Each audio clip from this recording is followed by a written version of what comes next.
I think we're doing weekly or bi-weekly or so videos, not daily now. Anyway, I got Scout here again. There he is. Few things that have gone on last week or two.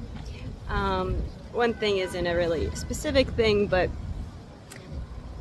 I never understand the amount of people who have never seen a horse, or in real life, or for more than 3 seconds.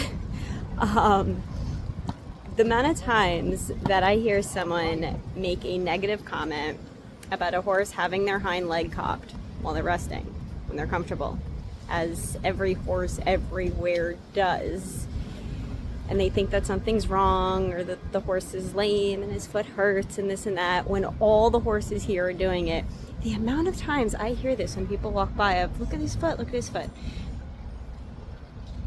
Like, that just shows why we need horses in cities, especially. People are so detached, they don't even have basic common sense about a horse.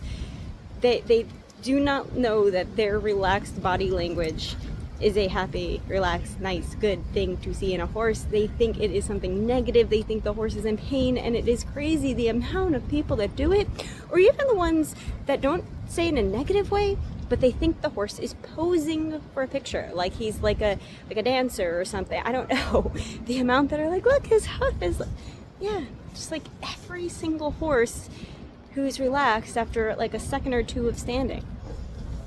Anyway, also, another thing that people always say that has come up yet again, recently, it rained the other day.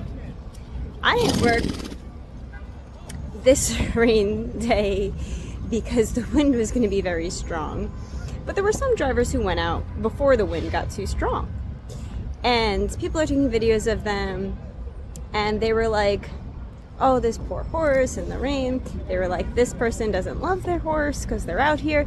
No, that person loved their horse to go out and actually get them exercise when there's barely any business out there, and try to get a little bit of money for their horse so they could pay for the upkeep of their horse, which is very expensive, even though they didn't want to be in the rain. The horse doesn't really care. See, a horse is an outdoor animal. Their coat is all designed to be able to withstand rain. They don't melt. Now, if it's cold enough, by law, at 55 degrees, we have to put the rain sheet on the blanket, on the horse, the blanket on the horse. But this is not a cold day. It's just like 60 something degrees. And if you do that when it is not a cold day, you can make your horse too hot and get sweaty when they're working and all of that. You don't want that. They can catch a chill when it's actually cold and they're sweating, and anyway, I just feel like all that's common sense. I don't even know why I'm saying it sometimes, but people are just like, oh, these horses in the rain. Like, where do you think horses go when it rains? When they are feral horses, when they are outside, pastures and fields. Outside, that's where they go. They're outside. And another person also made a comment that I do hear way more often than we should. Look at the horses. They just stand there all day. So first of all, once again, horses sleep standing up. They lay down for a short time to get their deep REM sleep. They do that back in their stall. Other than that, horses stand. Why does it bother people so much that they stand here versus in their stall versus standing on a field? Yes, that's what horses do. Horses stand. And they go, oh, these poor horses, they stand there all day. Now, first of all, if they really stood there all day, that means I would be standing here all day, and that would mean I work 24 hours a day. I don't. That would also mean that we don't even have stables, because then the horses wouldn't be here. They'd be in the stable. Why would we have a stable? And that would mean that we never do carriage rides. That means no one ever goes in a ride around the park. That our horses never work. So how are they supposedly overworked and yet never working? And that would also mean that without carriage rides, we'd have no money to pay for our horses, and it really doesn't make sense. No, horses don't just stand here all day, and wherever they are, they stand. What else happened? Oh, your class got yet another small animal vet, a vet that examines cats and dogs and, small animals, who's not someone who practices on a horse, because they have a different body. You need large mammal vet. Equestrian vets are a different thing, regular vets.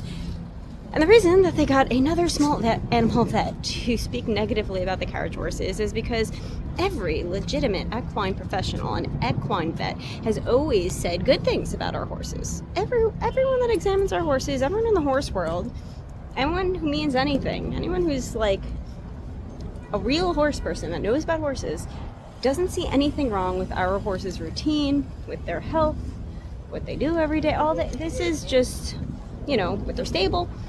They're like, this is good. So since 9th class can't get anyone that actually knows horses to say anything to support the 9th class agenda, banning carriage horses, and giving this idea there's something wrong with this, over the years they've gotten a couple of small animal vets to speak out. I feel like those people should lose their veterinary license, or all their clients should leave them at least. One time they flew in a cow vet from the Midwest who had never examined a horse. This time, they paid for him and everything. I've spoken about that before. This time was some guy from London or something, from the UK. You can look him up, Mark something. It's on their page. And he deals with cats and dogs.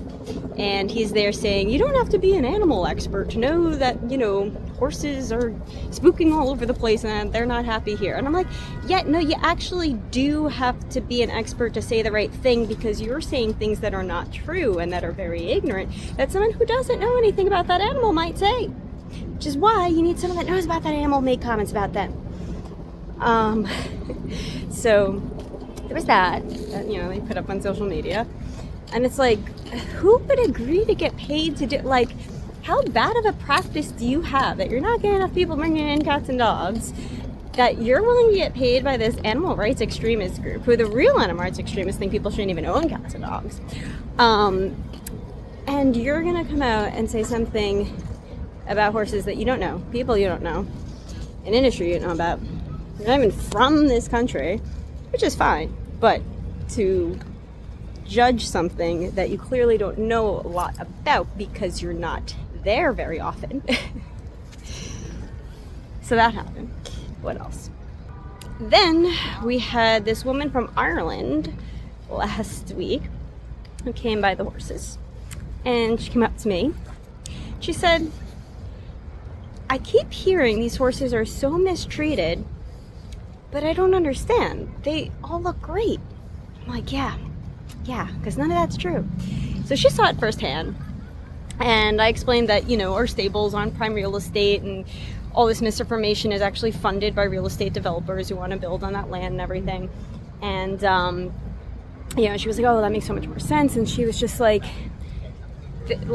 just not understanding why she has heard these things and she can't. And I said, well, that's really what we want more people to do. We want more people to come out, actually see our horses, people who know about horses. And, she was kind of joking around with me about it, but it was just this sort of yes, our horses look good. And if you don't think they look good, that's because you listen to someone who doesn't know anything about horses say they don't look good, and you can actually come out and look at them. So there was that. And I guess that's all the little updates I have for now. Business has been kind of slow with the marathon. Just finished, but they still have all their stuff set up in the park there. That's another one, because even when you do this really long version of that ride where you exit the park and go back in, people out there don't realize that we are allowed around the whole perimeter of the park, and that we can have customers in the carriage around there too. Because we choose not to do it, because it's not a ride that we typically want to give. It's not our usual ride. We would prefer to give a ride to the park. But we can. So when you have us going out there only 1 month of the year, people are so nice to seeing it. They start screaming at you, the horse can't be here, what is the horse doing here, and this and that, and oh my god. I'm like, just go around him. What do you...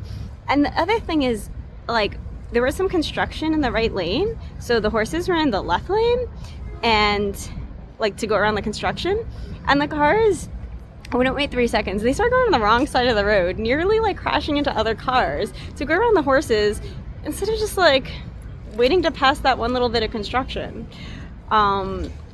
So that's another thing where people just like lose their mind when they see a horse because they are not seeing horses often enough.